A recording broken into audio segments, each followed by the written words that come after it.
And I give the call to the member for Fremantle.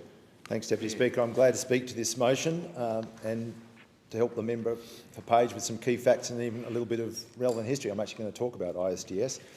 First, let me say very clearly, Labor has always supported fair and free trade and investment. The Albanese government has not wasted time in ratifying two agreements within the first 9 months, namely the Australia-UK Free Trade Agreement and the Australia-India Economic Cooperation Agreement.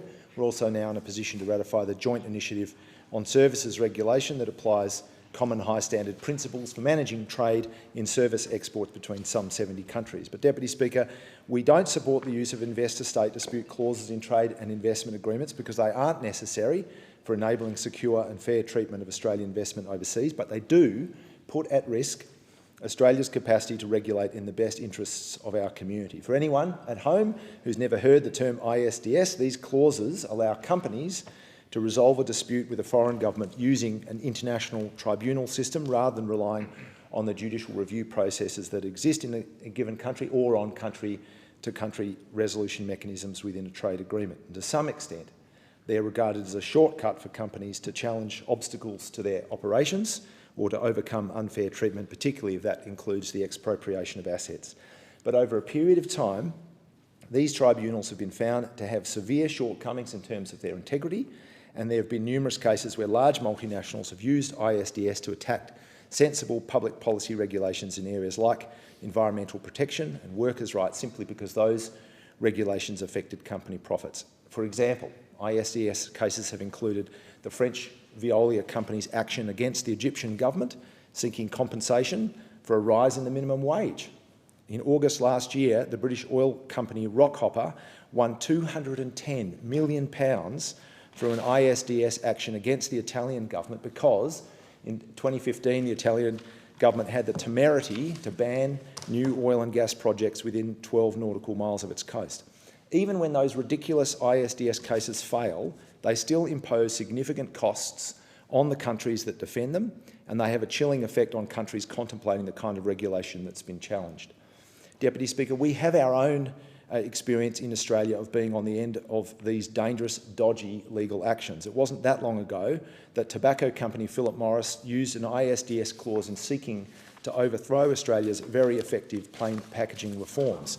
That action ran for several years. It cost the Australian taxpayer tens of millions of dollars, and it delayed other countries, including New Zealand, from implementing their own plain packaging reforms. We didn't win that case.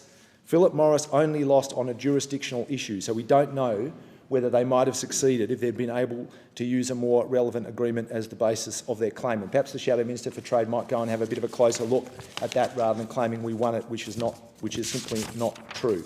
More recently, it was argued that the Western Australian legislation used to ensure Clive Palmer couldn't sue the WA government for billions of dollars might be capable of being challenged through an ISDS mechanism. And just last year, there was interest shown by energy companies in Japan and Korea about using ISDS to challenge our regulation of domestic energy supplies and prices. Deputy Speaker, that is what is at stake with ISDS clauses. They allow big foreign companies to challenge and obstruct good public policy, and they detract from a sensible focus on supporting robust legal systems in developing countries and from strengthening country-to-country dispute resolution mechanisms. We've already seen how ISDS clauses can allow foreign companies to interfere with Australia's sovereign capacity to regulate in our national interest. That is what those opposite would like to enable. They would like to enable foreign multinationals to interfere with Australian environmental and workplace laws and with Australian management of our own energy resources. Deputy Speaker, we're currently in negotiations on the settlement of an historic trade agreement with the European Union.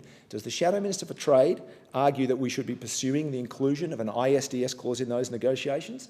Because the EU will not accept such a clause, and indeed is active in seeking to reform and move away from existing ISDS arrangements. That's because ISDS clauses are unnecessary and they're dangerous.